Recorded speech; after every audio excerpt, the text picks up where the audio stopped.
We got Drew Johnson.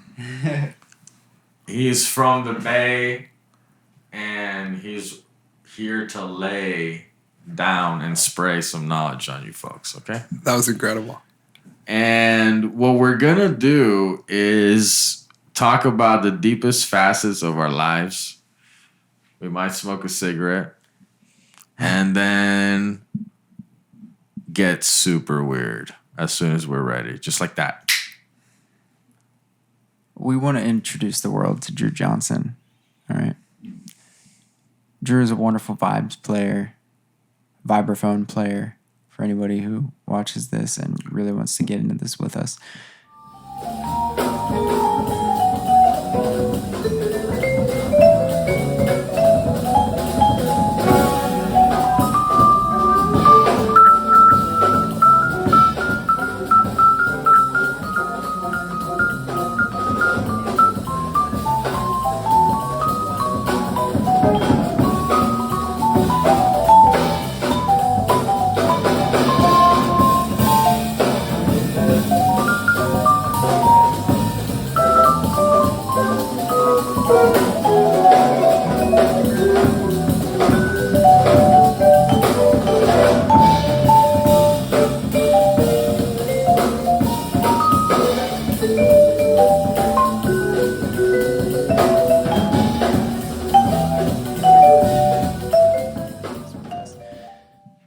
Amazing guy, musician, etc.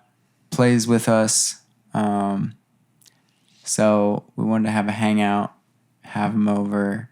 Here's your official introduction, Drew Johnson. Thank you for coming. Yo, thank you for having me. Longtime fan. Happy to be here.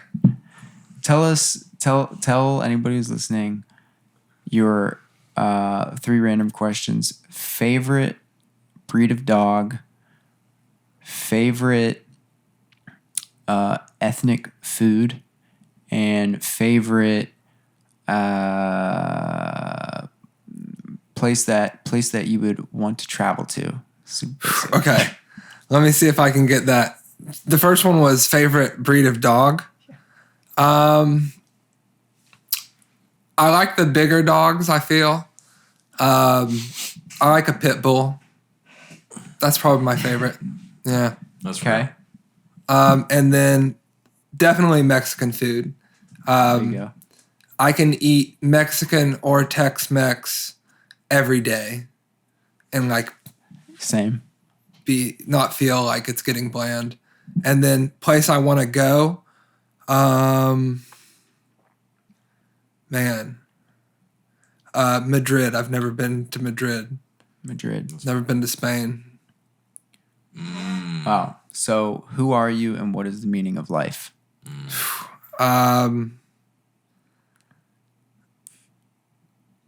So I don't know. Who am I is a hard question. It's so open-ended. And the meaning of life, those 2 easy questions. Let me just... fuck. Well, I mean, so... This is already a way better answer than most people. You know? Oh, really? So you're on a good track, yeah. I mean, I like to identify or try to like be a person first, you know, as opposed to like a musician or like an artist or like even like a brother or a son, just like all of us. And like if I lead with that, I feel like what I want to do musically and just kind of who I want to be as a person tends to fall into place more. But that's a tough headspace to operate in at all times. So like obviously that's not who I am all the time. That's who I would aspire to be. Yeah. And then the meaning of life, I think, is like that connectedness we get in art. And like I often feel like we're in on the secret and like everybody else is just like pissed off at like the weather and like a sport thing. And it's like, bro, do you even know that there's like music? And, but like not just music, but like this like religious headspace that you can get into through other things, but like you can get into through like improvised music a lot. And that's like, for me, that's the meaning. I feel like I just want to be here for that. That's put very well. Because I feel like I've thought that before to an extent. Yeah. But it's like you reminded us in a very eloquent way of saying that. It's like that feeling when the music is hot. I used to say grooving. Musicians are like, they're like magicians. Oh, for sure. Musicians are magicians. So if Keon Harold has that album, The Musician. The Musician. Oh, wow. Yeah. Because if you think that you're doing, because this is what happens. We are in an inverted world, okay? I'm going to skip a few chapters, okay? In this world, what happens is the irony and the allegorical message of good and evil is that when you're of this world and you're in this world, but you don't have to be of it. But if you're trying to be of it, it's going to take away your divine essence. And you're going to start undervaluing everything that is good and overvaluing everything that is bad. Yeah. Yeah, for sure. I think it's like hard to sit in. Like, it's like, I mean, anything can take away from it. You know, it can be like a person, but it could also be like drugs or just like even situational. It's like a hard, I forget, man, this is like a rough quoting of, I think it was Emerson. It's like the things that in life are the most precious require a soft touch, and we treat them with calloused hands, you know, and like the ability to sit in that space of just like being a good person is like often way easier to just like grab, you know, whatever's near and get calloused hands, and then you can't hold on to that thing. Wow. I mean, I'm in that spot all the time. Like, just like, you know, either like just putting focus in too many other areas or getting in my head and then getting away, like realizing like, oh, I'm like not in the thing. I'm not getting that like religious thing that I need, you know? And I think that's why a lot of people go to organized religion, because it's like, they know they felt it. They've got a little taste of it. And so like, they know it's there. And then like anybody can be like, here's what that is. Yeah, and you get to, when you do the fully organized religion, fundamental even, let's say you have what you were talking about, but when you get into that, it fuels that, and it's just this very, very wonderful thing of an answer, saying like this all makes sense. This has a purpose. You're going to go here at this time, and you're good to go. It's like, that is very comforting. Yeah. But it might be a stretch to know every detail of it. Yeah. You know, or at least you have to be aware that it could be. To know every single detail, you know, leave it open to possibility a little bit. Yeah, I mean, dogma is like, It could be many is things. a bad path. Like for no matter what you're believing, if you're dogmatic about it, like it's because then you can't be open to change, and like you don't have the whole picture. Like no matter how much you know, like we're humans, we're like so tragically small that like we're like finding out new shit every day. Yeah. So to be dogmatic in any way, and a lot of like religions are like dogmatic by nature as control, you know, and not just religions, you know, all different movements. Where's the word God come from? The word I don't know. dog. Just for Dog. It does seem to be a play on words there, but also it comes from Zeus. The exact etymology escapes me, but there is a gradual etymology from the usage or reference to Zeus into the word God. Anyway, the point is, yeah, there does appear to be a kind of marketed version of this concept of God that has nothing to do with God itself. I would say that more than likely what we're dealing with when we refer to the God of the organized religions, we're talking about what the Gnostics would refer to as Yeldabaoth. Yeldabaoth? Yes, a false god, like the god of the world, Yeah. who the Christians would refer to as Satan. Well, he has many names, but it does appear that there is one predominant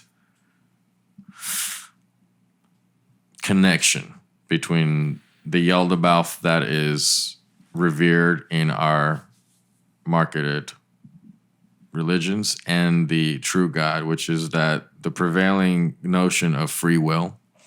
Because of free will, the universe has life, despite the fact that mathematically it doesn't make sense. Because of free will, human beings can do irrational things, and they do tend to do irrational things constantly. Life itself behaves kind of irrationally, but in its own beautiful system. So this element of free will is what makes this universe special. And I think what is happening is this beautiful law of the universe. There are attempts that are observable in which this is they're trying to control this element of free will. That's what I see in some of our technology. I think that some of our technology creates the illusion of more freedoms, more choices. But it's totally not that. Definitely. The fact that it's we had a simple example right here is the fact that we had to go through the whole process of activating the TV. It's like, dude, come on. That's small, but that's an example. In order to activate televisions now, because they're smart. You see how it works? They're smart, but they're only smart because you tell them everything about yourself. That's why they're so smart. And you can't use them unless they know all your basic information. Because these TVs are wired to the Wi-Fi signal, right? They are getting a constant stream of data from everything you're doing. And that is, they say it's sold to people. That's the least of our fucking concerns, that it's sold to people. Mm-hmm. The bigger concern is that they're making a neural net of predicting programming. So everyone's interests is being catered to. But then what happens is you get into your own spiral. An echo chamber. Yeah. And then all of a sudden you're buying Red Bulls all day and you're eating mac and cheese all day. And you're doing the same thing. And it's like crazy. They're making a killing off of you with mac and cheese. This one guy that I just performed with, I had some Red Bull at this Michael Jackson show because they were in the green room. And we were just talking about Red Bull or energy drinks for some reason. And Josh Mack was like, yeah, you probably shouldn't drink too many of them, though. I think it can be really bad for your heart. And this guy that we were performing with, he was like, oh, I mean, I drink them daily. He's like, usually, I don't know, 2, 3. How old was the dude? Like 29. 2, 3 means like 4 or 5. 29, you can still get away with that. Yeah. But he was like, I'm a stay-at-home dad, man. I game, and Michael Jackson said that? No, one of the other guys. Oh, okay. And the dude who drinks 2 to 3 Red Bulls a day. I was like, damn. It's a lot. 3, no, it was, but they were rock stars too. Not that that's more caffeine. A rock star is than like a regular sized Red Bull. I think rock stars have a lot. I don't touch that stuff almost at all. I'll occasionally do one of like even like the energy drinks that like you see like CrossFitters and healthy quote unquote people, you know, doing, and even that it like jacks me up in like a weird way. Mm-hmm. I like a little bit of I like a lot of caffeine, and that's all I want is just the caffeine. I don't need whatever else. I've categorized all the feelings. They do work, but in a different way. The Monster makes you feel the worst. Oh, I bet. Really? But you feel it, yeah. The Rock Star is really strong on the caffeine, and you feel that particular sense. And then the Bang has like the relatively clearer feeling. Is the Bang the one that has creatine in it? Yeah. So I have had that one too. They're pretty high. It's pretty intense. Yeah. Like you feel. I remember when we drank one before the show one time. I Yeah. don't think I had one in like forever or something. Yeah. And I was on the way back, and I was like, "Yo, I'm like kind of hype right now." It is cleaner feeling than a go. Red Bull Yeah. too. The Bang. Yeah. But it's intense. Yeah. All that caffeine. We need to get that Kill Cliff. Sugar. Well, that doesn't have any sugar, I guess. How do they make it like so sweet? I'm like baffled by that. Well, it depends on whatever one you're talking about, but like, The Bang like has 0 sugar. I don't know about the other ones. I mean, it could be Splenda. like, it could. I don't know what Bang uses. Some Splenda thing, Or- which is toxic shit. Yeah. It's like essentially like I think it's because of the aspartame and that Right. kind of stuff. so is Splenda chill? No, I don't think so. Splenda chill. What's my girl Splenda? Bang. Like, what is in here? The truth. Let's take a look.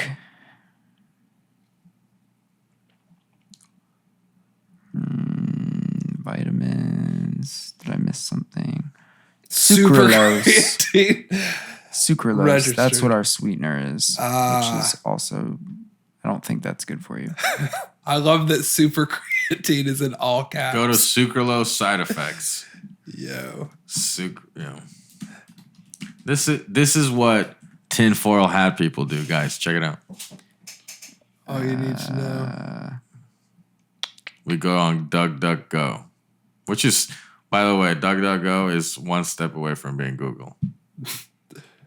This shit does not filter anything. I don't know. Let's You go to can't find- Killcliff's website and see what they say about sucralose. Oh, there you go. You were right. Who is Yeah, Killcliff? I didn't even think it was going to be like a Splenda thing. That's this like CBD energy drink that's popular.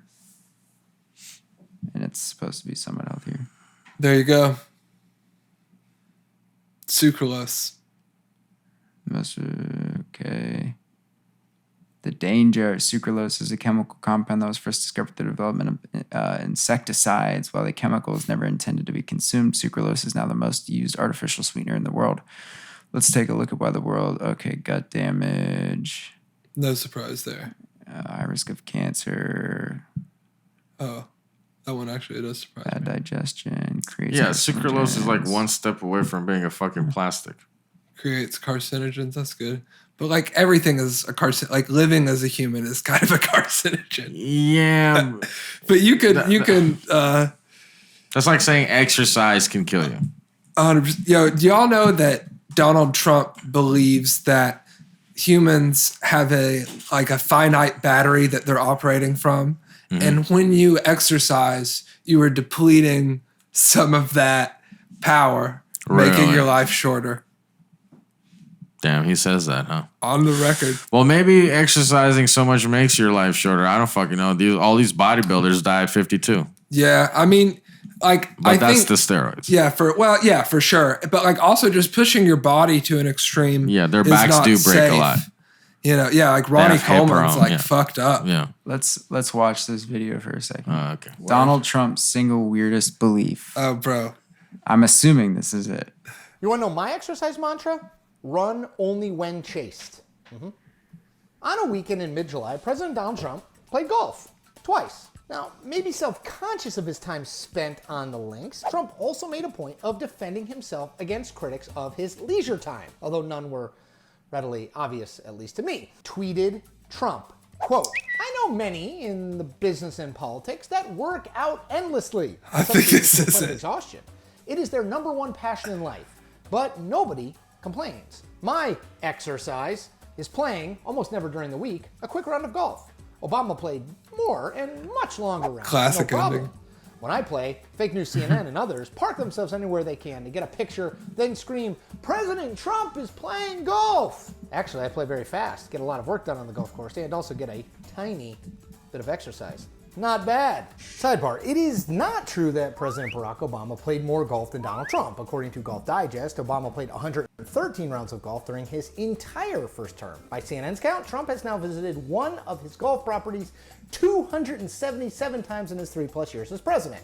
Even if he played golf only half of those times, which, no, he still has played more than Obama. End sidebar. Notice that Trump used the word exercise twice in that tweet storm. Once he said his exercise is playing, almost never during the week, a quick round of golf. The other time he said that playing golf gave him a tiny bit of exercise. I play very fast. Why did Trump put exercise This is a lot about golf. in quotes Yeah. there? I have no idea. There it is! Trump's repeated mention of the word exercise reminds me of what I consider to be the weirdest and one of the littlest known beliefs that this president carries. this and it's motherfucker. his battery theory of life. Battery theory. Yes, you heard that right. Donald Trump believes in a battery theory of life force. Evans notes in a profile of Trump in the New Yorker from a few years back described that battery this quote. Other than golf, he considers exercise misguided, arguing that a person, like a battery, is born with a finite amount of energy. Yeah, replace the word energy with money is what it is. That's really what's going on.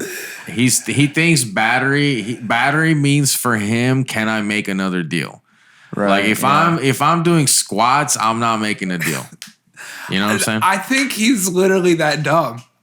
I think his narcissism drives him to like believe whatever makes him feel the most comfortable, and then he's that dumb. Right, that too. I mean, that is what that is, essentially. Is whatever you justify. Oh my God. I just want to imagine him like, or just even being in that line of work where you're like, everything's about networking 24/7. You're like meeting people, trying to hang out with people, trying to get to know people. Can we make a deal? Look, I got something you need. You got something I need. We're pals. Let's go have a drink.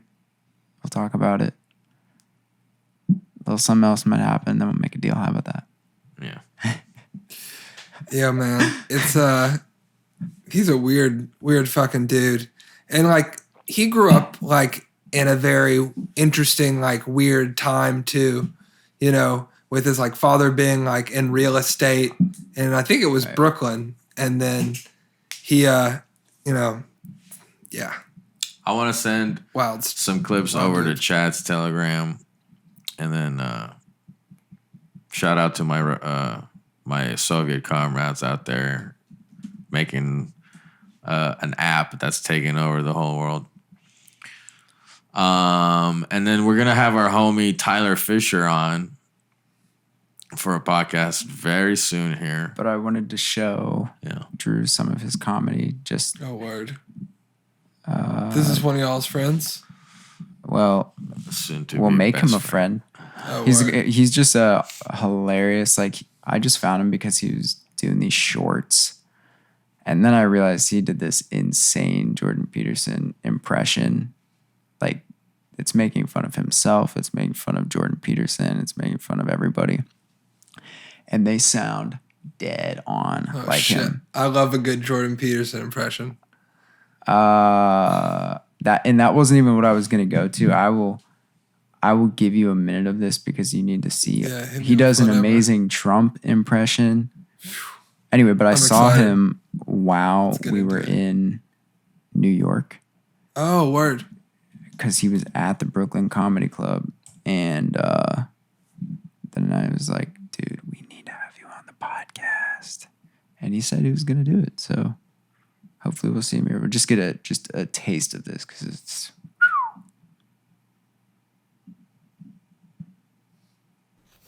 Bro, what are you reading?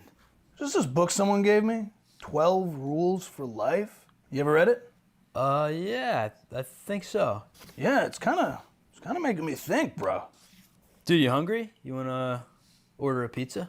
There's a fine line between order and chaos.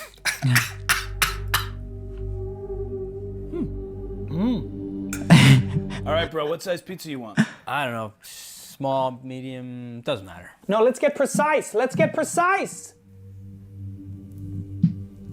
So, well, okay. Medium, cheese, onion, like pepperoni, mushroom, and and lobster. Yes. Okay. Well, So, bro, what'd you get up to this weekend? well, Up straight, shoulders back. thank you. What didn't I get up to? You know, I mean, I thought I would seek an adventure because life is about adventure. Yes. So I went down to Soho to this new nightclub called the Jelly Bean. It's like 5-hour line. Man, it was colder than some nights at the Gulag.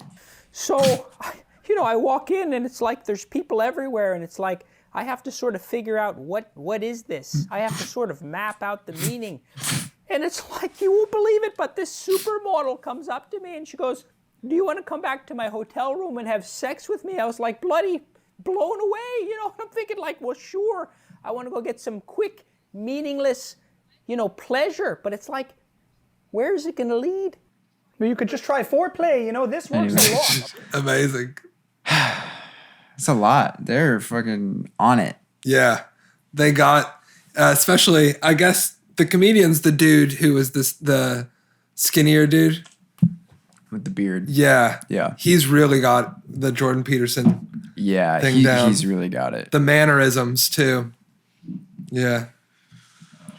Did you send me something? Yeah, I sent you some dark stuff. Whenever it gets dark, you can say you might not. You can just download them now in the background, so we can have them ready to go. Yeah, there's 2 more coming.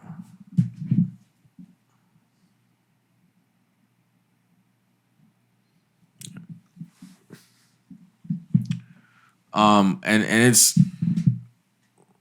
I'll also send a couple of.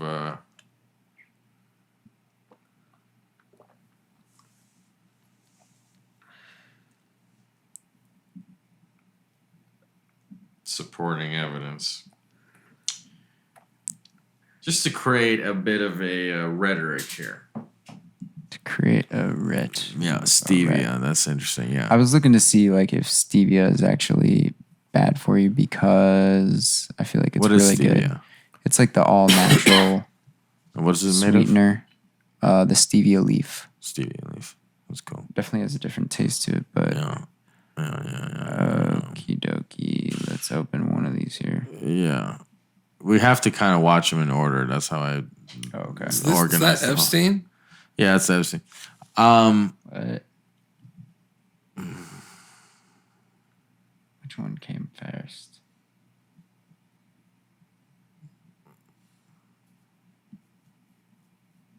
There you go.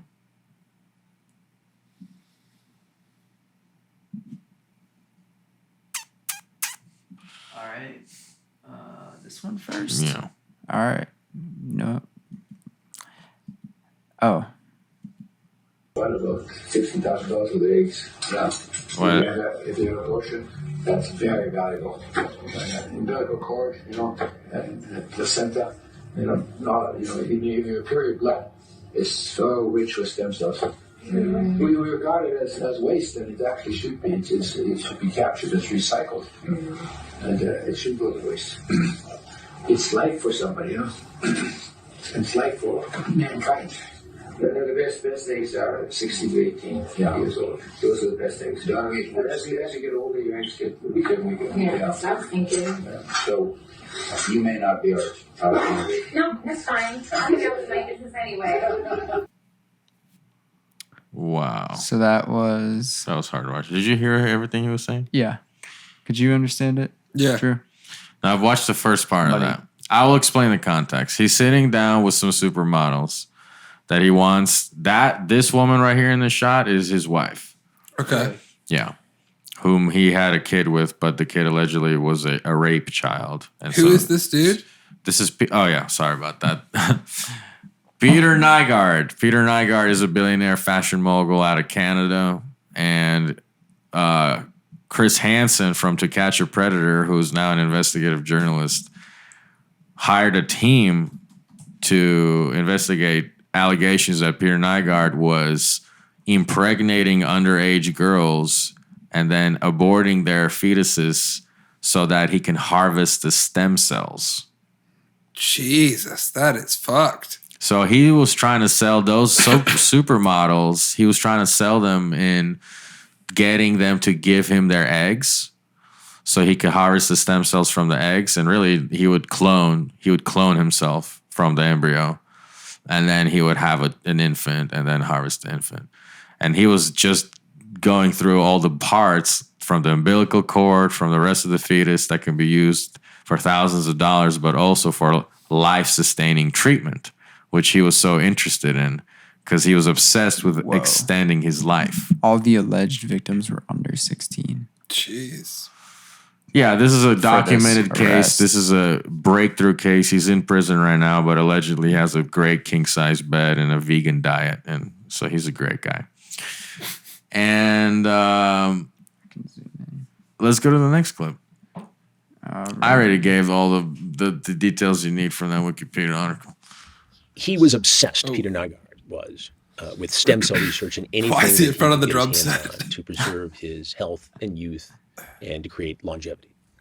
And according to many people involved in the investigation, he actually would impregnate underage girls, have them get abortions, and then harvest the stem cells of the fetuses to inject in himself under the belief that it would be more beneficial than random stem cells from another source. And that he would go to China and other countries to learn how to do this and have it done. And the underage aspect of this is, a big part of the investigation too. But that's part of it. That's how far he would allegedly go to extend his life and his lifestyle. Jeez. Wow. What a just... Everything I just said. So that dude is not living in that spirit we were talking about at the beginning. No, that's exactly right. Yeah. Tying back to that point, he would be Even a a little total bit. false god prophet. He would be under that category. Yeah. You see? But we recognize these people through their actions in our world. And it's through their actions that we get a holistic understanding of where their soul is at. Because you can't put some of these things in words. Like, you have to show people certain things. You can't say that this type of evil exists. First of all, most people don't even believe you when you tell them anything. Right? Let's go to the next It's the world clip. we live in. I'm saying that It's good there are to be people skeptic. that were the people that did this to both me and Corey that are still working. They're still out there, and they're some of the richest, most powerful people in this business. And they are And they do predators? not want me saying what I'm saying right now. Are you saying that they're pedophiles? Yes. And that they're still in this business? Yes. That's what, and that's what you're saying in your book. When you talk to, when you talk to And they don't want parents, me here right now. Trust Corey, me. They want me dead. there are a lot of parents out here who want to put their kids in this business. Their kids are cute, they're great actors. What would you say to a parent who just has the best of intentions, who's coming here with their child? If you're saying that Yo, is that Nick Offerman right It's a there? many-feathered bird. Okay? Be careful what you wish for. That's what I'll tell you. Don't go into it with naivety. Don't go into it thinking that it's all roses and You're sunglasses and damaging an autographs. entire industry. I'm sorry, I'm clear not up. trying You to. said that- I'm just trying to say that it's a very important, serious topic. You said that there was one gentleman in the industry who did not take advantage of you. He was not a pedophile. You said it was Michael Jackson. Of all people. Oh. Wow. So who was that dude? I don't remember where he's from, but he's a famous actor. Okay, word. He used to be really big, especially when he was young. He kind of had a falling off because, like McKay Culkin, who went through a lot of that same stuff he was talking about, and who also said on Joe Rogan that Michael Jackson never touched him. So they are both totally big about pedophilia in Hollywood. Now, what I find kind of despicable is that co-host with the fluffy blonde fake hair. The one that said you're damn destroying yours. what did you What call I find it? An industry. despicable That's about pretty her wild. is that she knows what's going on. That's wild. She's I been shouldn't in the say that, industry actually. forever. Yeah. There's this weird human response to be like, if I had to struggle through something, you should Right. too.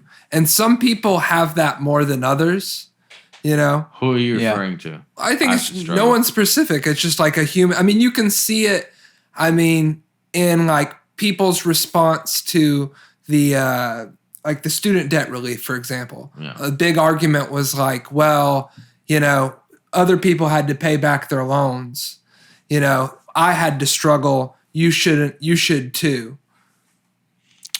Are you saying who's doing that in this situation? He is or she is? Sorry, I'm confused. Who? Like, why? How does this connect to the clip we just saw? I'm not sure. Oh, okay. Wait. But I think he was talking. So Armin was talking about the woman saying that it's not.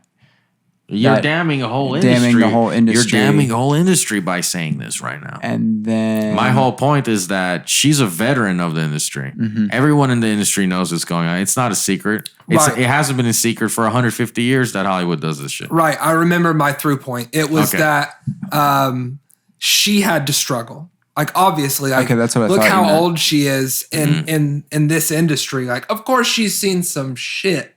You know what I mean? Right. And there's this thought of like, this is just the way this is, and this is the price for the good part of this. You think that's what it is? I think that's a part of it. That's lovely for you to give her that out. But what I think it is, you want to ask me? Sure. I think she's a facade. Her whole look of being an elderly woman, and she's like, "How dare you say that?"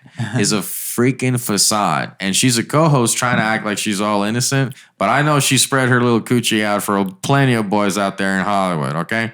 And she knows what's going on. So for her to sit there and act like it's okay just because, you know, somebody with a micro penis that's an executive gangbanged her with his friends, that's not cool.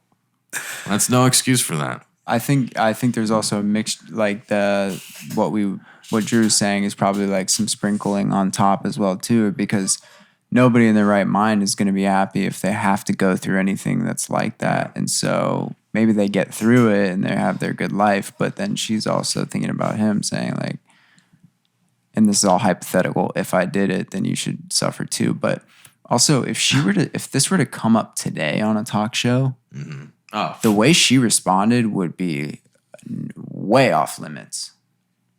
Like if anybody questions somebody's molestation or like rape or hashtag anything, Me Too type stuff. No, I'm just saying if anybody's on a talk show today with a very serious story about being raped or something like that, that was pretty and recent. the host, that was pretty recent. That was relatively recent. Okay, and the host is like trying to defend it, saying that they're lying. Yeah. That's pretty bold. Well, this whole clip, this whole episode was buried. Okay. Which episode? That episode. Oh, of The View? Yeah. And I mean, that was a difficult clip for me to find. Is there one more clip we got or just this? Wow. Wanted to turn New Mexico Ranch into a baby making factory. And I'll explain the context here. Go to the next one. Wanted his penis head frozen after death. What? Yeah, go to the next one. Yeah.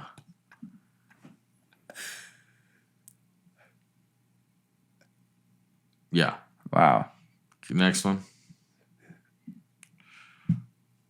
Oh, that's just to tie it into Houston. This was in Houston. That wasn't. Two Satanist boys that were just small fries for MS-13 were caught with dismembered parts in their apartment and like sigils and pentagrams, and they were doing like sacrifices. It was a 15-year-old girl. Jeez. So they got 42 years. And they're like 16. I think one of them's 16. One of them's maybe 18. I don't know. Something like that. So now, I'm not trying to be dark saying all these things. My actual whole point is that it's a great thing that human beings are so sweet and pure and beautiful for the most part that they don't see what's going on. But what happens is if you have one psycho predator with a lot of resources, he can ruin it for a lot of us.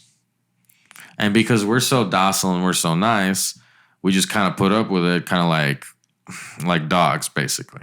So what percentage of people would you say is like purposefully trying to do harm of the population? Let's say because I have my breakdown of what I think it is. It'd be interesting.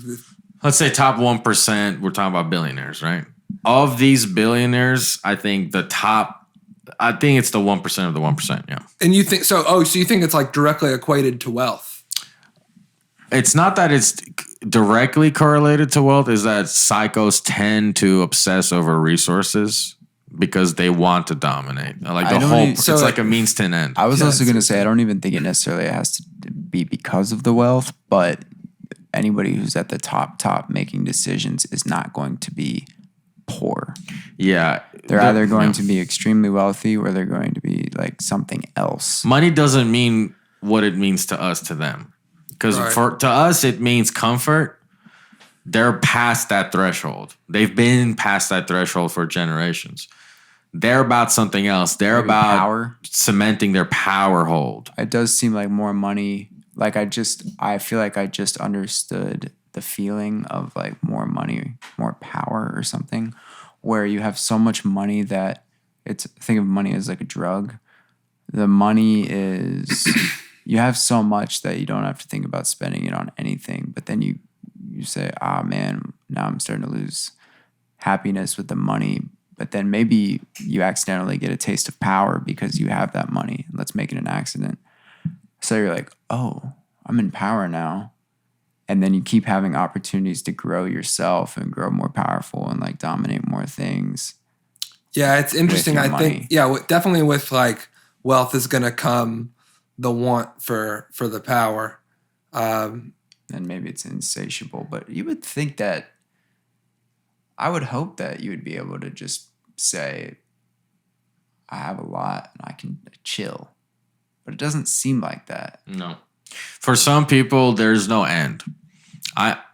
It's hard to know who these people are until you have direct communication. There's some people that will not admit to a lie. They will go to the grave with a lie. They will go to the grave with small lies. It doesn't matter. It's like a weird autonomical response to being caught. It's like they refuse to be caught. They refuse to be wrong. This is what we talk about when we talk about narcissism. That's what narcissism is. It's actually, that is the disorder. It's that you can't face your actions. You create a psychoenergetic block against the consequences of your own actions. Mm-hmm. And I was going to pull up, what do you want to talk about? I was just making sure, I just wanted to put you like a little louder in my ears so that I could, or in our ears so that I could really feel like I was inside the headphones. I don't know, but with all that, I just think that, wow. There are a lot of people in power. Crazy. Yeah. It's just a lot of stuff, but they don't know that little feeling of music, though, that you were That's talking the about. thing. I feel like they're still missing out. I wouldn't trade it. Like, some days I would, but Yeah, like, some days. end of the day, nah. Yeah, I mean, unless it goes really far beyond what we know, and then maybe you get to further the distance to the unknowable answer. Yeah, that's cool. Like creating more layers on top of what we don't know. That's why I'm really into like space shit. It's a really cool time to be into space shit too with James Webb telescope. Yeah. Yeah. So what do you think about what happened with the NASA thing recently where they didn't launch the Artemis? They said they're just going to put it away for right now. I actually don't know about this. And I keep making a note about this. It seems like they didn't publicize it in a way that most people would know about it, because I've asked a number of people, and this is like the first part of their moon launch, where they're sending a orbiting module up to the moon. I think it's the farthest distance that they've covered yet, to start orbiting, so that then they're going to send a spacecraft with humans 2025. But I woke up to watch the launch just to see it, and it got scrubbed that day. And I'm saying the word scrubbed because that's what they use all the time, which I think is kind of a funny word. And then they tried again, didn't go, tried again, didn't go. And I think that they've postponed it until further notice at this point. Wow. And I kind of thought that was going to happen. I literally bet a friend, some money. It was just as a joke. And the reason I had so much confidence in the bet is because I see this consistent behavioral pattern from our friends at NASA, where they will make extraordinary attempts and then go back on their attempts. And the prime example of that is the moon mission. if you look into the history of how many years the moon mission was in development and all the phone calls we have in the Congressional Archive of JFK talking to the people at NASA being like, okay, when is it going to happen? Oh, next year? We can do it, right? So we can do it. And they're like, yeah. Years later, they're like, yeah, we're trying our best. And I was up all night to watch that launch. I was on the live feed. I was ready to go. I messaged Chad right at 7. I was like, dude, it's not launching. Yeah. It's not fucking launching. Check and now we have this. So I found this, and I'm not saying it's 100% accurate by any means, but it was weird because I randomly found it on the University of Colorado Astronomy and Astronomy and Astrosciences, like their website. Oh, that's on the interesting. .edu or .cu, whatever. That's funny. And it was this PDF about why they faked the moon landings. Oh, you know what? This is going to be harder to see than I thought. So, again, I'm not saying this is the accurate fact thing, but it actually goes through a lot of stuff. I want to pick something. All these are pretty good. Why no dust? The lunar lander used 2 engines stacked on top of one another. The LEM's descent engine used hyperbolic propellants. That means 2 different fuels that light at the same time. The exhaust jet coming out of the LEM on descent or ascent should have created an enormous a cloud of reddish-colored gas. Instead, we see the bursting apart of the mylar covering as it leaves the moon's surface. The fuel used are exactly the same as used on the shuttle today, and we can clearly see the exhaust smoke coming from them. So why not the LEM? Surely there would have been some type of crater. Let's read this right. If you're gonna read it. Surely there should have been some type of crater under the Apollo landing modules, especially the Apollo 12, as it slowly moved across the moon's surface before landing. The 5,000 degree Fahrenheit heat from the 10,000 pound thrust of the engine should have produced at least some volcanic rock. If you compare the molten volcanic rock at the Mount Etna, that was boiled at only 1,000 Celsius. I have heard some skeptics claim that the engine's force would have been dispersed mainly sideways. But if this is so, what actually held up the 2,300 pounds of lunar lander when it was on its descent to the lunar surface? Why was there only any dust in the landing pads? Why was there not any dust in the landing pads either?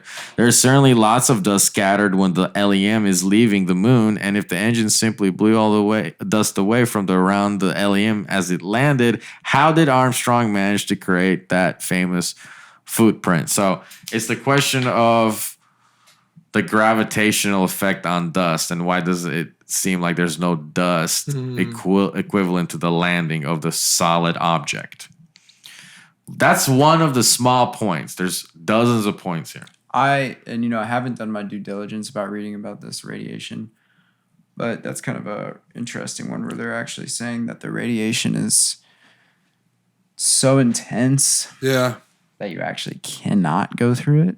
Oh, interesting. I know that sounds space. I know that like radiation in as space a human is nuts.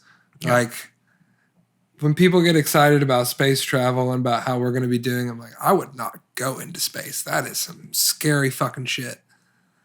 Yeah, and this just humor us for a second. Let's say we're talking about science fiction right now. We're totally talking about science fiction right now, okay? Mm-hmm.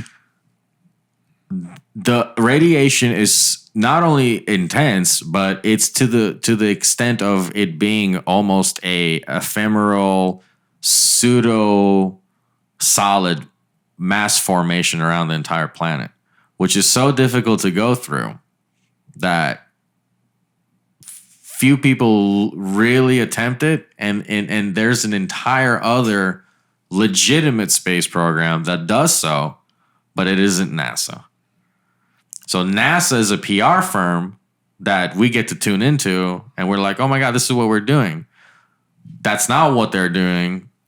That exists kind of like CNN and Fox News exists to tell you what the news is. You see? And you're not getting the news from Fox News. right? You're not getting the news from CNN and Fox News. They're giving you a show. It's like, tune in. We're going to give you a show about what's going on. Yeah. And then you're like, oh, so this is reality, is what was on this show. You understand what I'm saying? This is reality about space, what NASA shows us.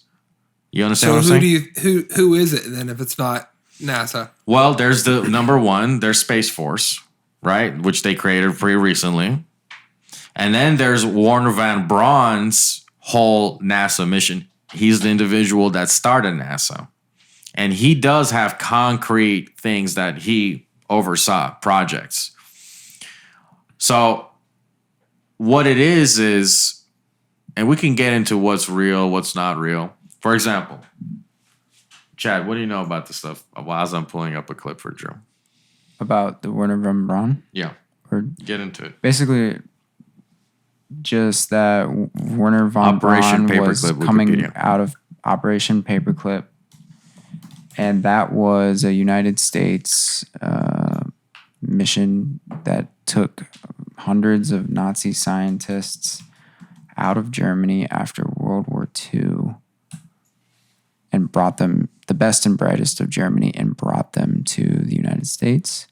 Operation Paperclip, I'll read this with gusto, was a secret United States intelligence program in which more than 1,600 Nazi German scientists, engineers, and technicians were taken from former Nazi Germany to the U.S. for government employment after the end of World War II in Europe between 1945 and 1959, conducted by the Joint Intelligence Objectives Agency. It was largely carried out by special agents of the U.S. Army's Counterintelligence Corps. Many of these personnel were former members and some were former leaders of the Nazi Party. And so Werner von Braun was one of these people and started NASA along with, I think, a couple other guys. How about that? I didn't know that. And it's just kind of interesting to hear that. That a Nazi started NASA. How do you feel about that? What do you think? That a Nazi started NASA? Yeah. I don't love that. Yeah, I don't. Do but you? I think it's important in humanity to like separate people from, like, you can't cast a single brush over a person. People are more complicated than that. So like, people can make changes in the world that are important and be fucked up people, and that's just part of it. Do you think... Would it make you want to look into it? Look into what? Like, let's say you were into NASA and space stuff. Yeah. And then you find out that it was because of Operation Paperclip that started. Would it make you want to be like, what is Operation Paperclip? Like, who are these people? Who is Werner von Braun? What do you do? Yeah, it definitely makes me curious. You know what I think a little bit? It kind of reminds me of, would you still listen to classical music? Would you still listen to Wagner if you knew his opinion about Jewish people? Yes. And everybody says yes. And also, by the way, I'm sure everybody was racist or tribal to everybody back in those times, like, way long ago, because it was just weird. But this kind of reminds me, would you be into NASA if you knew about Werner von Braun? And most people probably say yeah, because it's really not about him. It's really just about space. And then, but what I do say, right, so we get those things, but then what I do say is... and then you find out Wagner had, like, let's say you find out Wagner was, like, raping kids and he had bodies under his, cellar. What you can take from it, though... Still would listen to Wagner. All right, okay. What you can take from it is that the USA or the people who are in charge of everything will not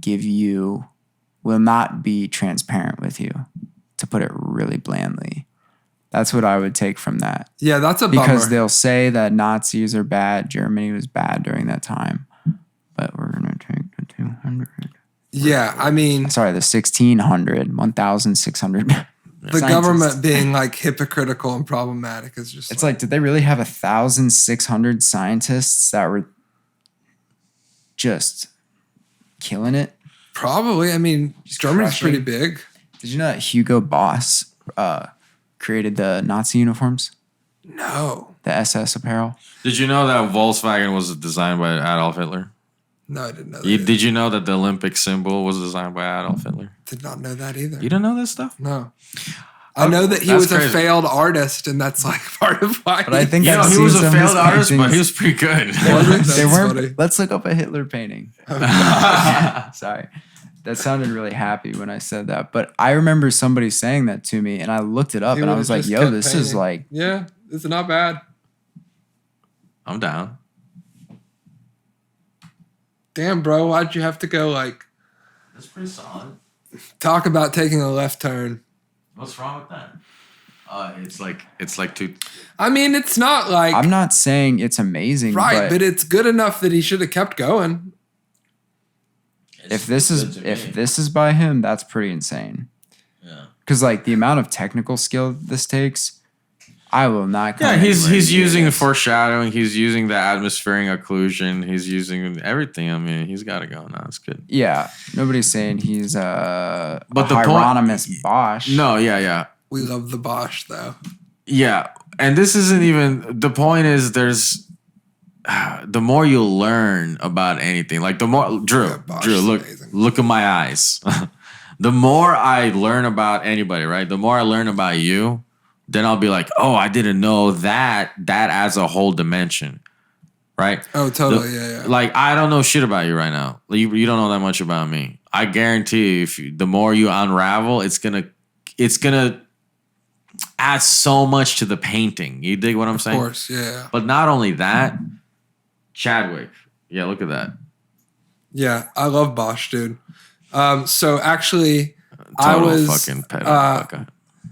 I was in where were we? Those are kids swimming there. Go ahead. It was Brussels, and we went to a museum, and the day before had taken way too much psilocybin, and so I was like still like feeling nauseated and like kind of coming down from that intense, and there was like a Bosch exhibit in this museum, and to like stare at these like grotesque pictures with like my stomach I bet. all fucked up. Now, why was he drawing all that? Because, you ask yourself, like, if I were to draw stuff like that, wouldn't you be like, Armin, like, what are you doing on What's wrong like, with what are you? you doing on the weekends?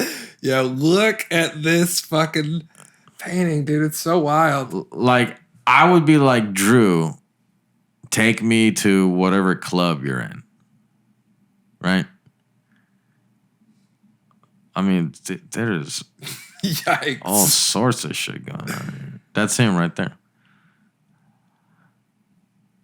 That's Yeah, him there's right there. some real wild. crazy ones. They're all eating from the berry. They're all eating the fruit. Whoa. That's him in the clam. That's dope. So anyway, Go to the Crazy. Telegram link I just sent you. There's another facet to the whole NASA thing that I wanted to demonstrate to you. Go to the link. Down. Oh, that too, yeah. hold on, let me pause this. Pause that. Don't play that. Go to the last link. This is a whole other thing. Now, this is a Scottish Rite Freemasonry website because the Freemasons... My birthday. There you go. That's crazy. Got it. That's crazy. According to Got it. U.S. law, if you have a secret society, quote unquote, the members list has to be public. That's a law. So that includes every single astronaut that ever worked for NASA. Oh, interesting. Now, when you go more and more into it, you realize that all the NASA astronauts from yesteryear were Freemasons. Oh, interesting. Without exception, I believe. Virgil. Gus. Did it list Buzz? Yeah. Yeah. So there you go. Here, let's go back to Buzz. Let's read that for a second. The first Mason on the moon and a member of the Apollo 11 expedition. Brother Edwin Eugene Buzz Aldrin Jr. has had an extraordinary journey as a man and as a Freemason. Piloted by Brother Aldrin himself, the first moonwalk was a momentous occasion for all humanity and a proud day for Freemasonry. In fact, Aldrin received a special deputation from the Grand Master of Texas, J. Guy Smith, to open a representation of the Grand Lodge of Texas on the moon and establish Masonic territorial jurisdiction there for the Grand Lodge of Texas. Yo, that's the most Texas thing ever. He carried the deputation to the moon on that famous moon landing in 1969. Brother Aldrin was initiated into Freemasonry at Oak Park Lodge number 864 in Alabama and raised at Lawrence North Greenleaf Lodge number 169 in Colorado. He is also a member of Yorkray and Arabia Shrine Temple of Houston. Oh, he lives in Houston? I don't know where he lives now. Which brings us back to Houston. This is a perfect segue. Houston, according to one of the people we had on, right? Ryan Scroggins, is a mecca for the occult. Really? It is a mecca for the occult, meaning that people of all interests come to this city to investigate the hidden knowledge of the world. They love doing it here. And you ask yourself, you're like, what's going on? Why is that the case? And then you find out that Houston is the only other city that is in parallel with the 30th degree on Earth. And that is where the Egyptian pyramids are at. So is this the degree? Is this like a longitude, latitude thing? Yes. The 30th parallel. North. 30th north parallel. Right in with the pyramids. So Word. there are, and I guarantee you this right now, as archaeologists of today have observed, Coming in hot. the pyramids have been built in a very specific manner, in a very specific. See, look at that. That's perfect. It's perfect imagery right there. Yeah, you see all three of them right there, just like that. Well, the way that they've been built appears to be a form of circuitry, energetic circuitry, similar to the circuitry used in computer chips. With each node of the computer chip having its own motherboard, its own central networking. And the pyramid represents one node of such a connection. And the way that the stars align in particular times of the year as well. So anyway, they knew exactly what they were doing when they built those, is the point. Okay? I can feel it's noticeably slow right now. Yeah. It's bad boy. Our computer's like a Mustang. Yeah. Working on diesel fuel. Anyway, what I would eventually try and do is show the longitude and latitude line going from the pyramid to Houston. I don't know about that curve though. No, yeah, so you know what? Speaking of that, since we're fucking in it, back to Bosch. Drew, like what is I just want to get Drew's opinion on this. I'm not living in an echo chamber, okay? Yeah. Oh, what is it? Are you about to lay it down? Oh yeah. So when people send up like a really high altitude, is this even gonna play or is this just a picture? No, it looks like it's G to G.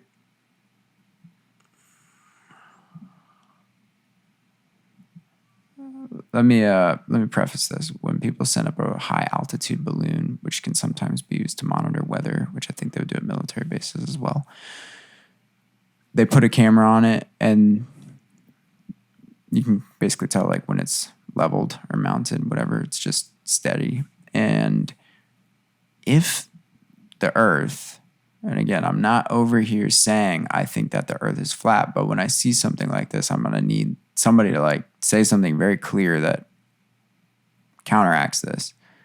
And it goes up really high. And at that altitude, you should see a bend in a curve on the Earth if the camera is facing forward still, right?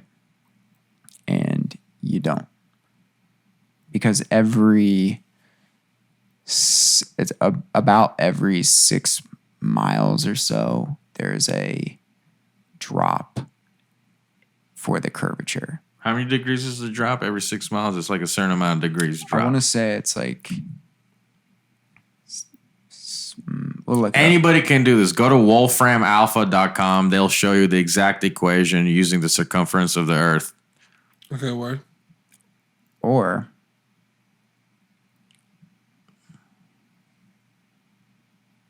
Yeah.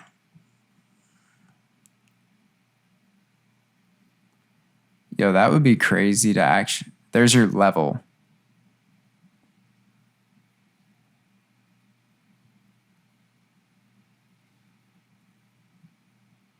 I'm going to turn off the corny audio.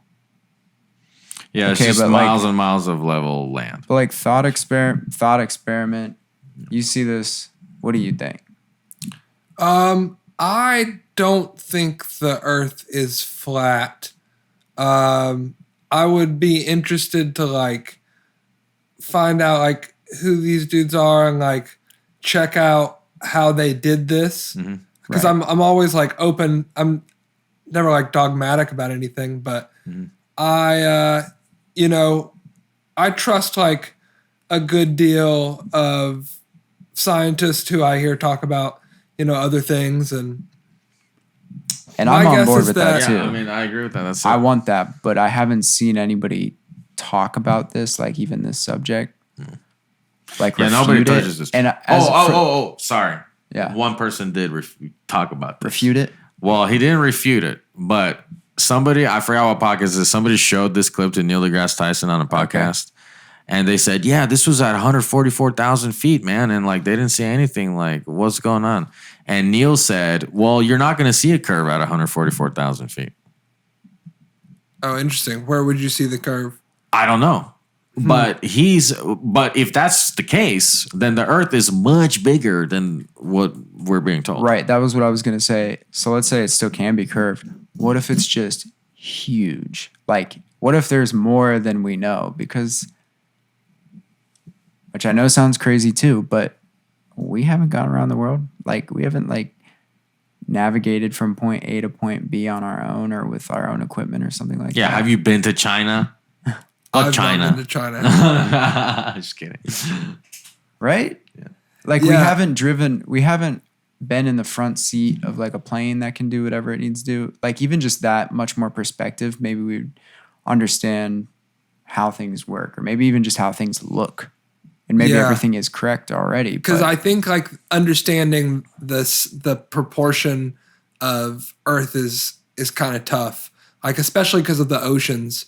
But even just like America, I find myself oftentimes being like I remember when I moved to Texas and I knew Texas is fucking big, but I was like, oh shit, Big Bend is here.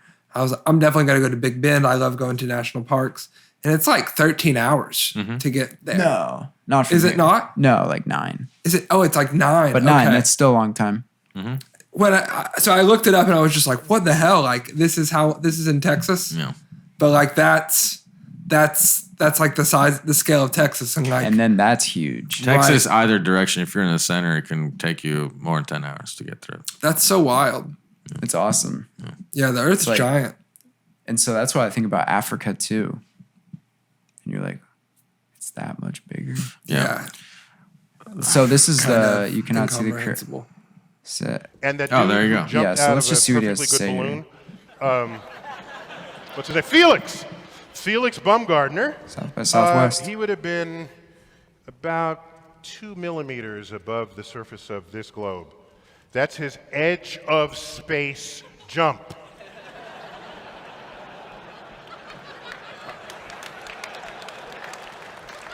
Now, I don't. It's fine. He wants to. I don't have a problem if he does it, but the honesty of it would greatly diminish what I think people thought he was actually doing. And not only that, they made sure to photograph him standing there with a really wide-angle lens, which curves horizontal lines. So in the photo, you see this curvature of Earth's surface, and he said, "Wow, he's in space. Look at that." Well, that's fucking. No, that's it's not. huge in of At itself that height, that he admitted that. You don't see the curvature of the Earth if you are 2 millimeters above this beach ball. You just don't. That stuff is flat. So you need to download that fucking video. Really? Because you know how difficult it is to tell people that they use fisheye lenses for NASA photos? You try to tell them the curvature you see at NASA photos is from the lens. But most people think it's the actual Earth being round like that. That's not the case. And here's the homeboy saying it right there. Or also in an airplane, they use a convex window on the outside. So it looks like you can there's see. a slight, Yeah. just a slight nick on the sides. But I don't think they're doing that. I don't know why they're doing that on the window. I'm not saying they do that to prove that the Earth is curved or not. No. But It's just to get more of the Earth. Yeah. But the dogma of, there's been a stigmatism created between the flat earthers and the round earthers. And now we can't even talk about, like, for Chad and I to even suggest that the Earth is much bigger than we even understand. And that perhaps, depending on what circle you're in, there's areas of the world that you have access to that other people do not have.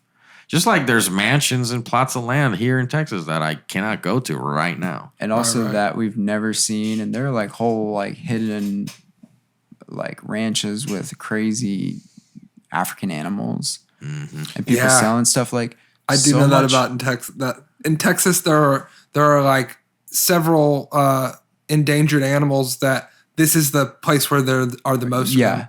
Mm-hmm. Yeah, and it just makes me think there's so much that I haven't seen around the world, but also even in Texas, the state, hidden stuff that you never know that's going on deep, so deep that like if a person got lost, you'd never find them. And then I think about the entire globe, and I'm like, what? And yeah, it's overwhelming. It's so big, which is kind of nice though, because then it's like you can't really run out of stuff to do. Something like that. It leads me to 2 points. One, I want to check out like a little bit of that Dutch banker clip I sent you of Bernard, that guy Ronald Bernard. Wait. Can I finish one thought before we do that? Yeah. Final thought experiment. Let's say that that footage that you saw from the high altitude balloon was accurate. Like it wasn't faked or anything like that. And you know that the Earth is supposed to, according to its circumference, curve at this point after this long. Does that make sense? Mm-hmm. What do you think? I mean, if you're asking, like, if I'm not saying do you think it is? No, or not, I understand what you're saying. What do you think? If you're asking though, like, if I could be proved that the Earth is flat, yeah, I'm like open to anything in that way. But like, I would have to, it would be like, okay, this is interesting. Like, show me more. Do you know what I mean? Yeah. Here's another thing. We're not saying the Earth's flat. No. Right. No. Yeah. We have to understand that. What we're saying is just because, like, if you watch any side of the political debate talk, you know that you're missing at least 50% of the story, right? Pretty much. Sure. Yeah. More or less. I'm just for the sake of argument. So what Chad and I say is that this is pretty much the case about everything we take for granted on the planet. Thank you. That's what I was going to get to. Is that it people applies to everything. People only accept kind of like what they're packaged, given. Like here's this is what this is about. They're like, okay, then there you go. That's what this is about. Yeah. And that's not right, because that only benefits certain people. It doesn't benefit you. Like the schooling system doesn't even benefit people. Of course not. You dig what I'm saying? I mean, this is how deep this stuff goes. And when you begin to unravel that, then you understand, like, why is it that all these dropouts are billionaires? And you start to understand, it's like, why is it they don't pay any taxes? Why they can continue doing things that are egregious and bad for humanity with no consequences? How are they able to do these things? I think we ought to know. Real quick, I'm going to get a little more. Yeah. Do you guys want me to get you I'll a refill of definitely take- something?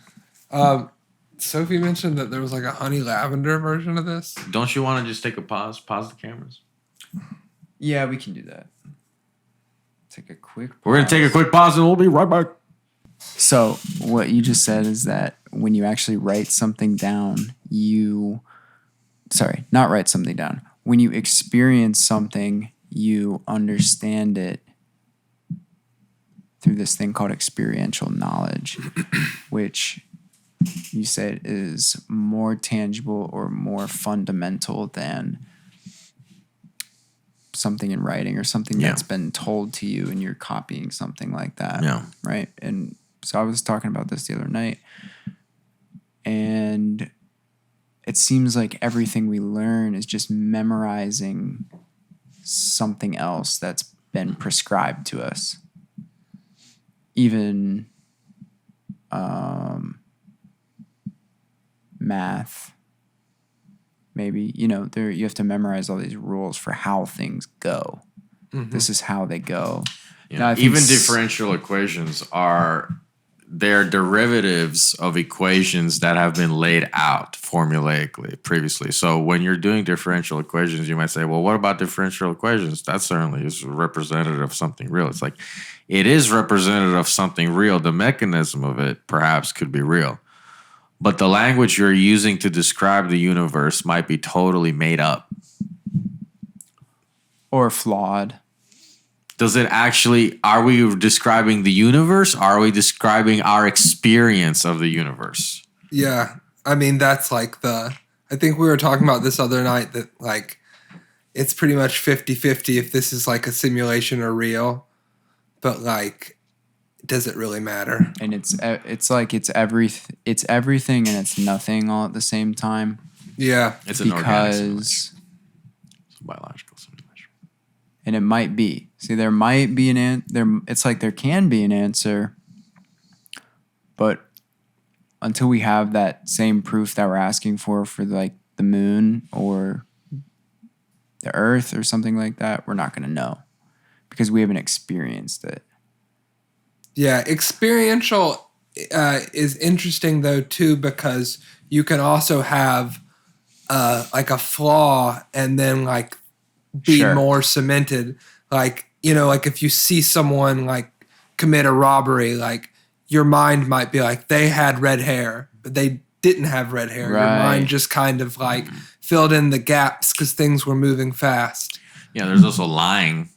Yeah, I mean, yeah, but I mean, even if you're trying to be like, you know, this is what happened, you know, like we don't have as good of memories as we think we do. And this is where two types of knowledge forms comes in. You have maybe three.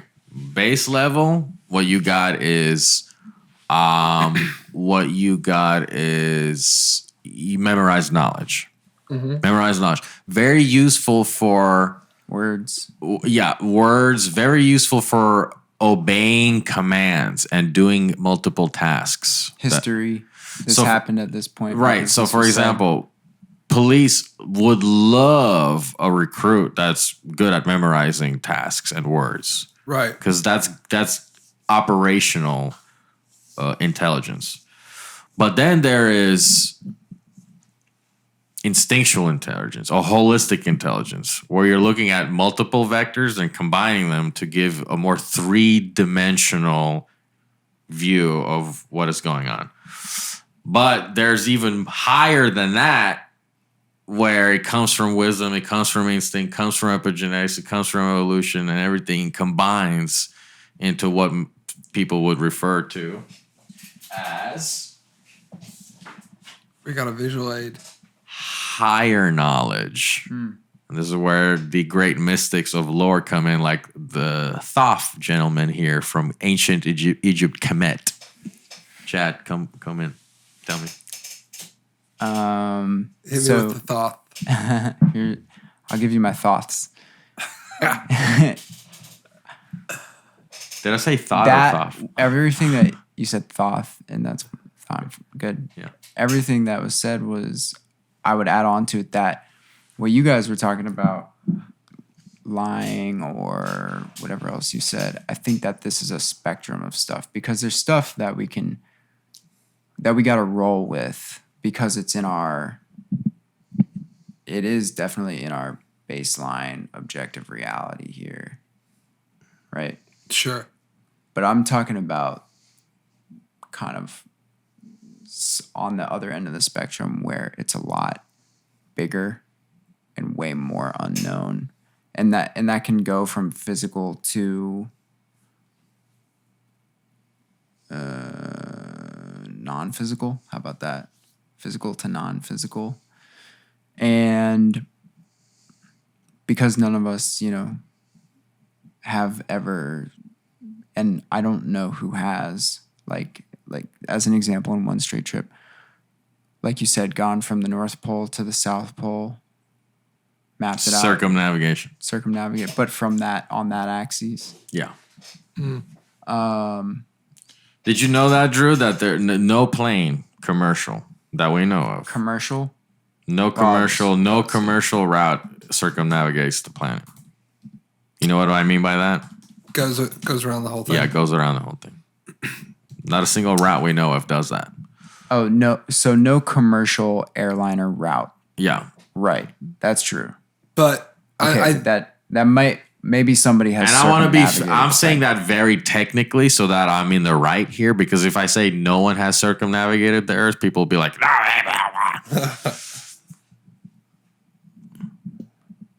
Ranulph. What is it? Fiennes? Ranulph Okay, Fiennes so and Charles Burton? I heard about that, but apparently they went to a site and then literally went the other way. They didn't circumnavigate. They literally did a maneuver and went around, and they called it circumnavigation. Okay, let's actually see first. Okay, the first circumnavigation via both the geographical poles was achieved by Sir Randolph Fiennes and Charles Burton of the UK British Trans-Globe Expedition. They traveled south from Greenwich, London on September 2nd, crossed the South Pole on the 15th of December 1980, the North Pole on the 10th of April 1982, and returned to Greenwich on 29th of August 1982. Yeah, that's a whitewash. That's not what they did. They went Wait. They went down and then they went up and then down. And also it took them that years. They rested in these places. places. This is like no. We're talking about we need a one go. Or at least like a multi-day go. Not years. So this is just all what we're talking about. Because that leaves margin for unknowns, I think. Yeah, of course. But like I said, that's a whitewash. That's not what they actually did. There's documentation of the actual flight path. Okay, we might not need to spend the whole time trying to find it, but I've seen it. It's out there. Experiential knowledge. Let's just see if we can see anything. It's gonna be tough. No, I'm not gonna spend too much Australia time searching for his flight path because I don't know why that's not even coming up that fast. Charles Burton flight path, New York to Paris. Anyway, interesting. That's all I'm saying too. Yeah. Whatever we're saying. But, and you know what? One of my good friends told me, this kind of reminds me of the idea of solipsism, where you're the only thing that exists, just the I am is all that exists, and everything else is your creation, maybe? Something like that. See, if you don't know the definition of solipsism, it might be hard to have a solipsistic Yeah, but that's episode. literally, again, half the picture. Yeah. I mean, I definitely don't feel that way. I don't either. Because I feel connected to people. Yeah. You know, And maybe that comes with this serious disconnect from people in general. Yeah. It's half the picture, though.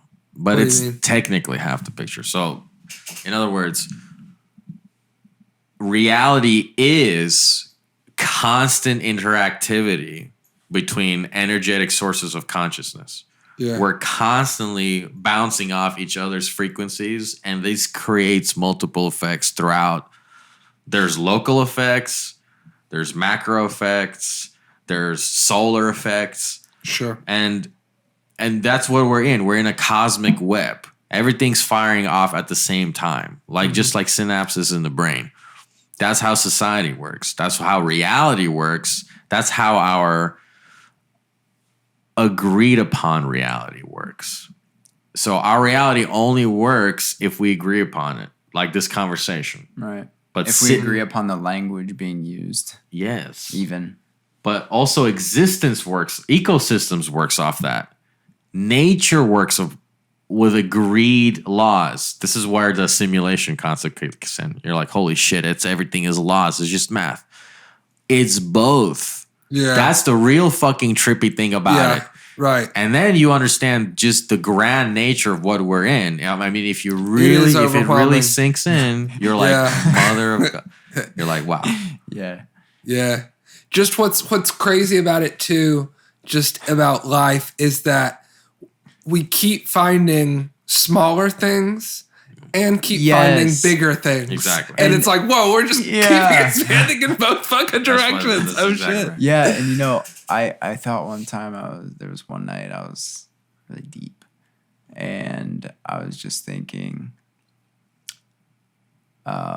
microscopes looking down is like zooming into the ground, whereas the telescope is zooming into the sky, and it's both like they're both. I know this is very basic, but I really felt it in this moment of they're both microscopes one's a microscope to the sky, one's a microscope to the small ground, or one's a telescope to the ground and one's a telescope to the sky. Yeah, It's I totally understand what they're you're doing saying. the same thing, and then we keep going deeper and deeper and deeper, and things keep getting smaller and smaller and smaller. And yeah, it's both. It's like you're starting to run into that infinite like loop thing where it's gonna flip out, whatever it's like. Yeah, there's something. The infinity is infinity, so you can find a mirror image of everything that exists. I mean, how about we don't get meta? Scratch all the meta stuff we just said. That's not what I wanted.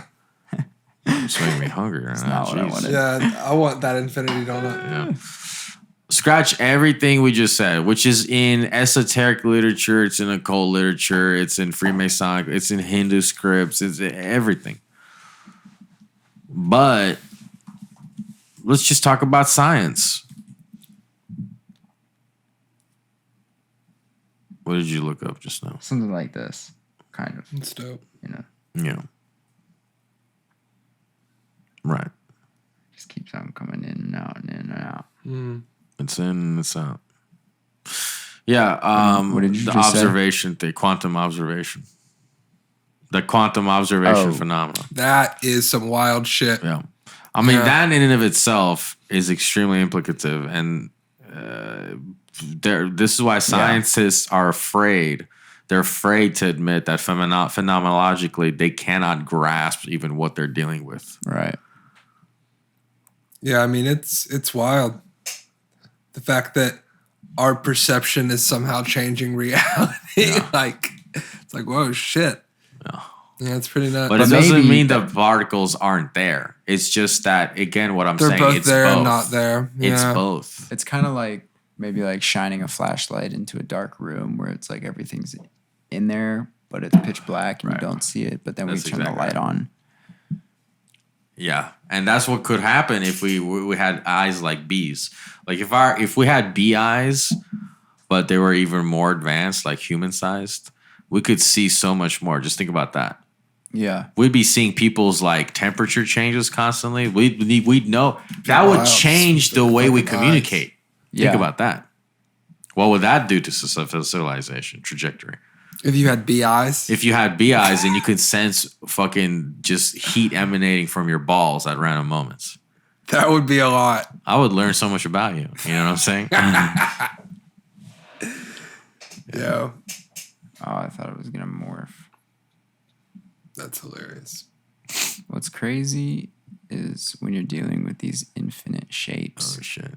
Whoa. There are What is these this, Unreal programs. It's Blender, I think. Something called Blender. When you're dealing with these infinite objects, it's interesting that there is this math involved in it. And it's kind of specific to the point where Beautiful. you can't. That's nature. What are these called again? That shape right there? Mandelbrot. Well, not this what do you one. mean? The one. Go back. Can you go back? Mm-hmm. There's a name to this shape. Pause. A little bit before the flower. The Infinity Lotus? Not the flower. Sorry, I'll put it out here. Tell me when to pause. Oh, is it in pause? Transistors. Yeah. Oh, jeez, it's great. That's the Mandelbrot set. Not Mandelbrot, yeah. The Mandelbrot set. This thing right here. Yeah. Oh, hold on. I thought we saw it a little more back here in the back here. Right. That. Yeah. This is the Mandelbrot. No. Mandelbrot. And so they can make these shapes in Blender. Like he makes this shape that's inside the flower. Yeah. And I'm starting to understand why Jamie mutes all the videos on Rogan.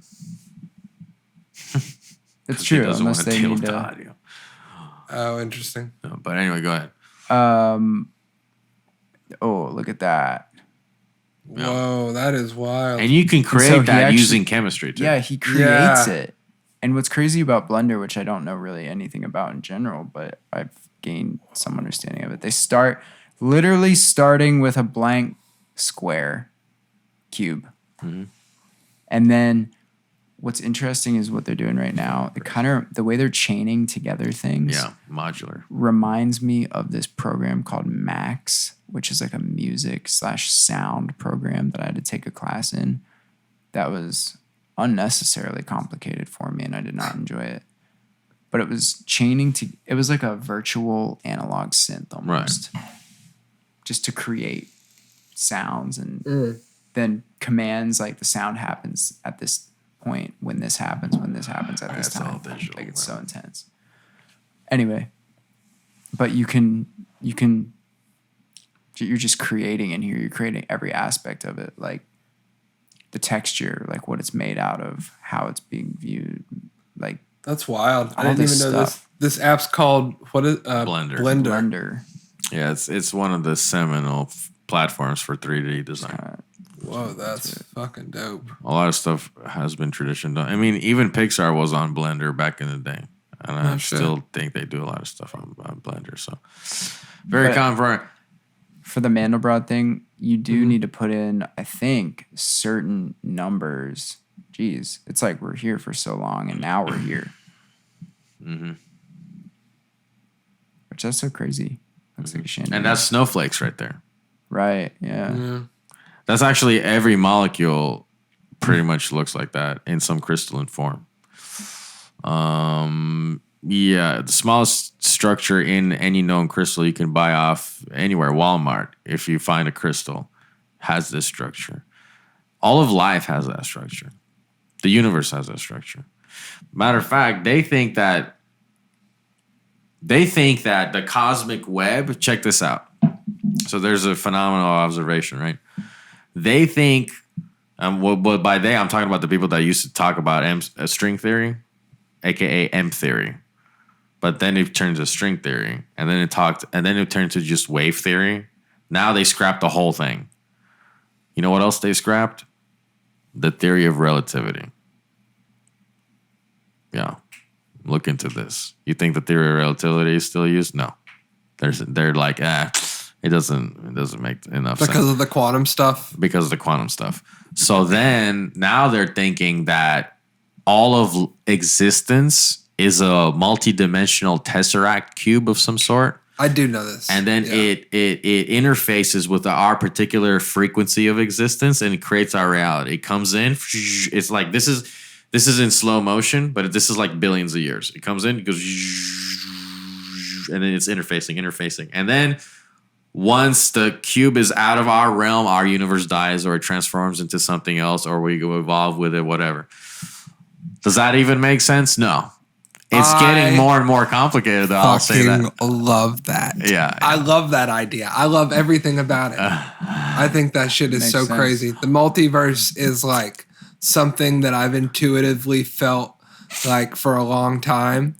And then like to see that like we're getting closer to like for that to like seeing actually, you know, that dimension, like being able to look at time as a dimension. Yeah.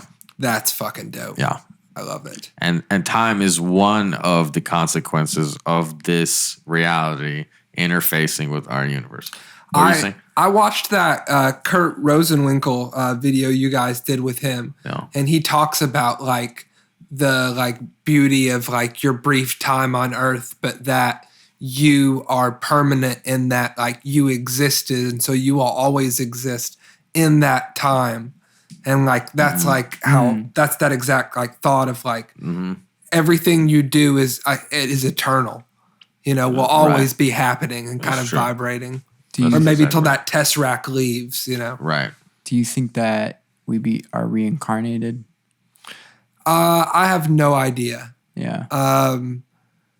But I think that I feel there's like an energy left by the people that were here. I wouldn't know if I would call that reincarnation, but there's definitely like stuff left. Yeah. You know?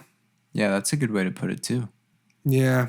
And I especially, you know, like it's funny we were talking about like Liver King earlier, and like these like influencers are ridiculous, but one thing that's not ridiculous is this idea of like grounding, which you hear them talking about a lot, like you know, like just taking off your shoes and like standing in nature, or just even with your shoes on, just being in nature for like an extended period of time. I feel like moments that I've had in nature with music, and then like experienced like parallel things happen in nature like immediately after. It's like that feels very like reincarnate-y, but you know, you're tapping into something. It's there's just like an energy, it feels like. You might be tapping into the source code. The source code, I'll take it. Yeah. That's what that is. When you're doing something in your experience that gives you that tingle of like, wow, this is like meta right now. What's going on? There's many levels to this. And then there's an energetic echo that happens immediately afterwards. It can happen with something physical too, right in front of you. You know, and that's because you literally just shifted, you know, the conscious web a little bit. You just create a huge energetic burst of something, which you can't see with your eyes, but you felt it. Yeah. And that's what I'm saying. If we had bee eyes, we'd be like, oh shit, that was dope, bro. You know, we'd be doing that shit. I mean, driving and you'd crash. Yo, There's imagine too much to see. Yeah. Sunglass game would be dope. Yeah. I actually have a pair of giant sunglasses in my room that are a convex lens, and they're all like hexagons on it, and they're all colored. And they were kind of cool, but when you put them on, you are dizzy. You're like, I bet. Oh my God. I tried to, for fun, do a podcast, and I could not. You couldn't make it. It was dizzying and not fun. And you can't see. You're like, what? Wow. Terrible. I thought I paid like $18, $20. They look real dope though. They look pretty cool. They're cool. They're cool enough. They make your eyes sparkly. huge. That's fun. Yeah, you get bug eyes. Hey, I really want to do a prank call. Okay. Because I've been talking about it all day. Let's go. Who are we gonna do? So let's kind of while I'm getting ready to do it, let's kind of we know what I've done in the past. Do you just call a random number? No, I'll look up maybe like depending on what our subject matter is. Call Shoku. What is that? Ramen restaurant. No, don't call it. I want to go for some ramen. I feel like I've think about 24/7. If it's a restaurant that's busy, they don't want to talk. No, they don't. So you don't get a good time out of them. No. When I did it, that succeeded. It was like Whole Foods at night, calling the customer service. It was CVS. It was Walgreens. Yeah. Thankfully, it's late too. So also it has to we can be their late. brothers. We can be brothers. And then you're calling in because you bought a Stouffer's lasagna. We could call Walmart. We can call Walmart. Let's try calling We Walmart. bought a Stouffer's lasagna. Okay. And now one of my eyes, I can't see one of my eyes. Yeah. How about I'm not gonna be able to we get bought together for this. We bought a Stouffer's.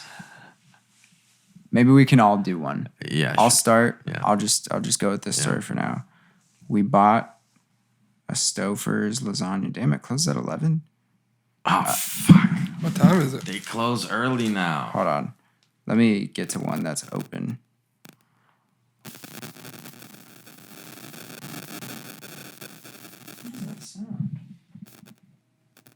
It's like a electricity sound.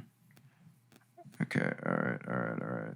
Why are they closing at 11 now? This is not America anymore. Mm-hmm. It's coming. What? It's Europe.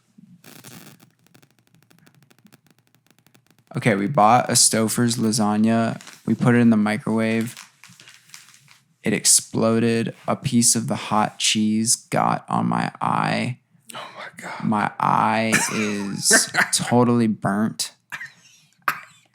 The front of the retina has burned through. You're gonna have to mute my microphone. I'm gonna be laughing. They're immediately gonna hang up because they're gonna be like, Don't laugh. Sir. Don't laugh. Sir. I'm gonna put on an accent too because I can't do it in my regular voice. You've got to mute my microphone. We're having interest in it. Okay.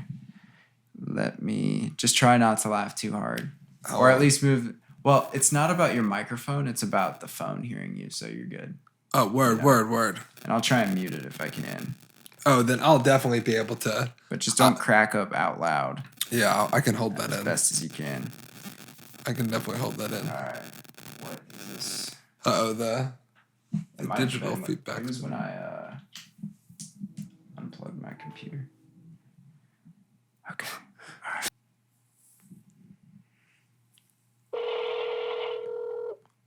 Thanks for calling CJ's Pharmacy. This is Simon. How can I help you? Hello, yes, sir. How are you doing? I'm good, thank you. Hi. So, I got a little bit of a problem that I ran into tonight. It was a little bit of a surprise here. I did not expect it. And so I came in earlier this evening. Said I had to make supper for everybody, and I thought, I'll get something out of the frozen section, just keep it easy. So I got one of y'all's Stouffer's lasagna, whatever that's actually called. And I put it in the microwave like it said. And I did it 20 minutes in the micro on high, just like it said. And when I took it out, it exploded like a Civil War cannonball in my face. And the hot cheese has gotten onto my retina and burned it through, and I absolutely need a refund for this.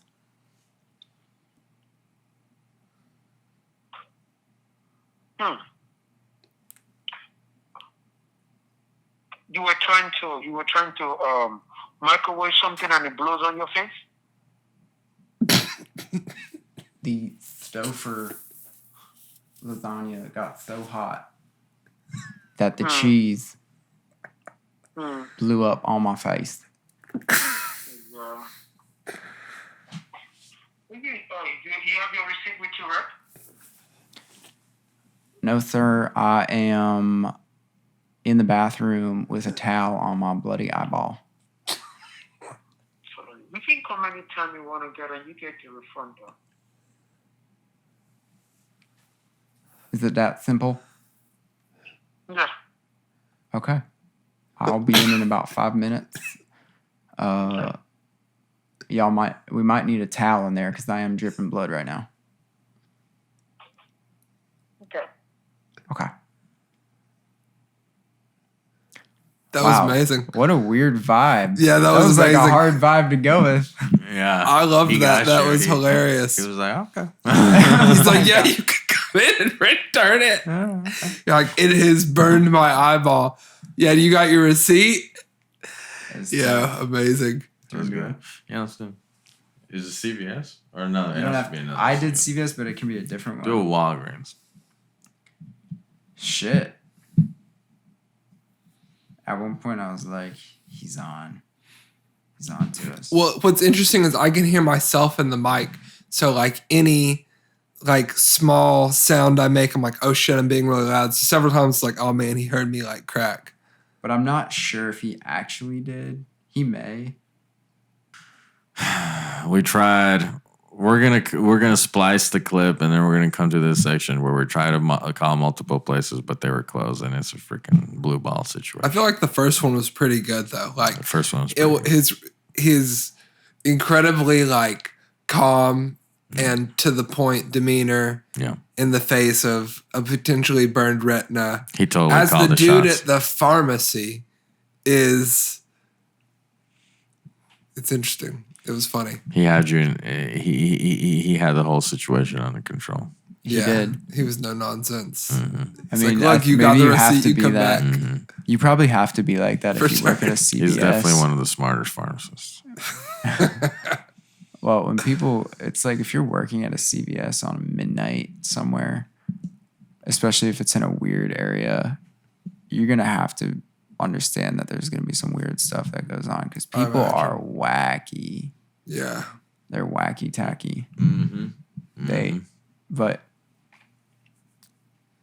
do we want to have closing words soon?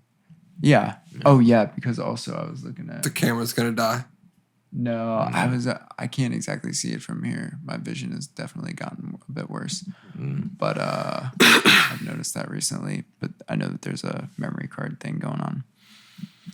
But Drew, what do you want to leave? What do you want to leave here with?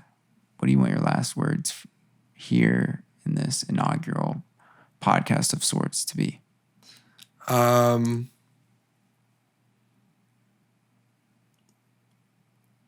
That I want myself and to see others lean into music or other forms of art and put that as the high value of what we're doing here. Because I think that's like the love and kind of empathy that requires and also kind of cultivates is not only like what we need right now, but it's like it's the thing.